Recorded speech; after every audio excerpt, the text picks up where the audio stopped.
The Frozen Assassin is going to be a level 150 New Game Plus build only because you are going to be using 2 Frozen Needles. I wanted to make a build around this weapon because I feel like it is very underrated and I personally think it's a lot of fun to use. So we're going to be looking at the talismans, the weapons, where to get all the gear, the flask I'm using, all of that stuff, and I think you guys are really going to enjoy it, so let's get into it. Frost has always been a status that has intrigued me and I really enjoy using it. It's a very fun build up to use because once your Frost procs, your enemy is going to take 20% increased damage from you until you reset it with some sort of Flame Ash of War or incantation, whatever it may be. But I really enjoy it, so I've been trying to lean more into making some Frost builds for you guys because I think you guys are going to enjoy it as well. We're going to start off this build using the Frozen Needle, and I'm going to show you where to get this right now. The Frozen Needle is going to be located in the west side of Liurnia of the Lakes, inside of the King's Realm ruins. You are going to have to battle a Revenant once you are in there in a very small spot, but if you can manage to take down that enemy, you are going to open a door and a chest will be on the other side with the Frozen Needle inside of it. Like I said, this is a New Game Plus build, so you will only be able to get one of these per play unless you have a friend who's going to drop it for you,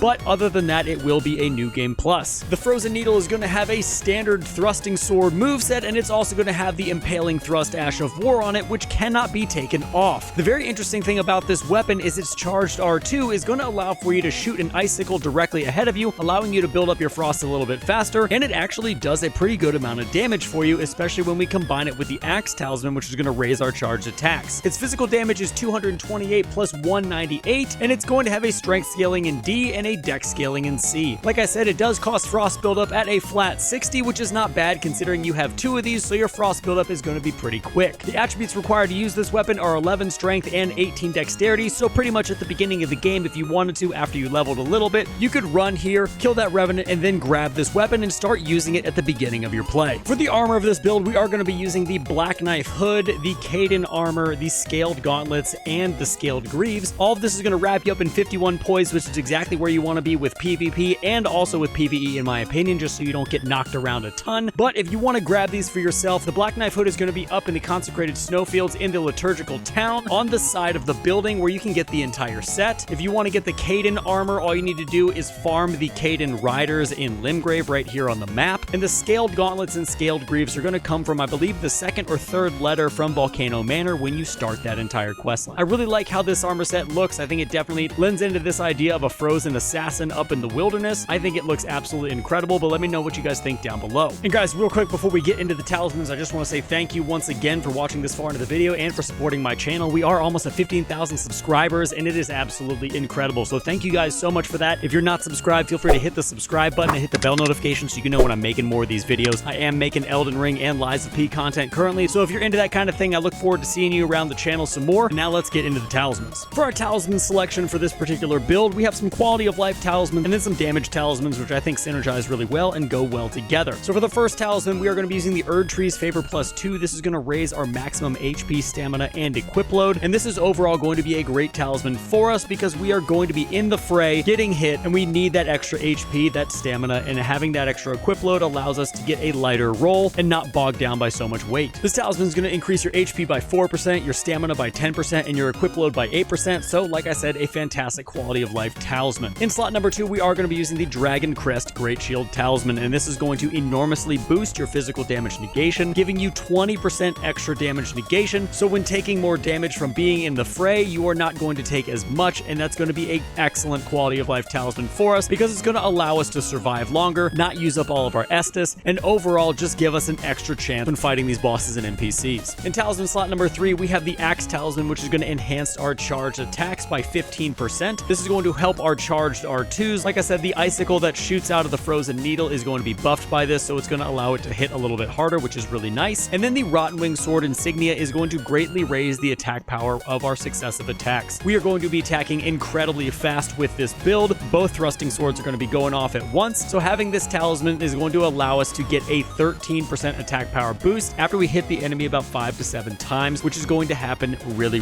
fast. Having the extra damage is going to allow us to get bosses down quicker, which obviously is exactly what you want with a build. Now, if you want to pick these talismans up for yourself, the Erd Tree's Favor is going to be found in the Ashen Capital, surrounded by 3 putrid avatars. It's going to be sitting on a log. All you have to do is run up and grab it without aggroing them, and they will be yours. The Dragon Crest Great Shield Talisman is going to be found in Ephriel Brace of the Hallig Tree. It's going to be inside of a chest surrounded by a bunch of pest enemies. The Axe Talisman is going to be found in the Mistwood, guarded by a rune bear inside of a chest down some stairs. stairs, and the Rotten Wing Sword Insignia is going to be one of the rewards you get for completing Millicent's questline, and I will leave that entire questline in the description down below, so if you guys need that, you can click on it and go check it out. Now for your Flask of Wondrous Physic, you're going to be using the Green Burst Crystal tier and the Thorny Crack tier. Obviously with the Thorny Crack tier, we want our successive attacks boosted, and that tier is going to boost our successive attacks by a total of 20% for 3 minutes. So this is an excellent tier for us. It's going to allow us to do more damage, which is exactly what we need. And then the Green Burst Crystal tier is going to boost our stamina recovery speed by 15 per second for 3 minutes. And this is basically a quality of life tier, which we need because both of these weapons and our attacks are going to take a lot of stamina. We're going to be moving around a ton, dodging, rolling, and we need as much stamina as we can get. So having that recovery speed is incredibly nice. If you find yourself not struggling with stamina here, you can replace this with another tier, but I think this one goes very well with the build and the playstyle that I'm using. If you want to snag these tiers, the Green Burst Crystal tier is going to be located east of the Smoldering Church in Limgrave, and it will be right on the border of Caelid, dropped from a Putrid Avatar next to the Erd Tree, and the Thorny Crack tier is going to be dropped from a Putrid Avatar in the northern part of the Consecrated Snowfields when you kill that Erd Tree Avatar. And at this point, I'm going to go ahead and leave my stats on the screen for you. Like I said, this is a level 150 build. It is a pure dexterity build, and that's what I like about it. There's no crazy buffs. There's nothing extra you need to do to get the damage you need, and you're going to be stacking that dexterity to 80, the vigor to 50, and then everything else you're going to kind of put exactly where you particularly want it. I have endurance at 25 and strength at 20, but you can min-max this a little bit more if you would like. These are just the stats that I have chosen that I think work well.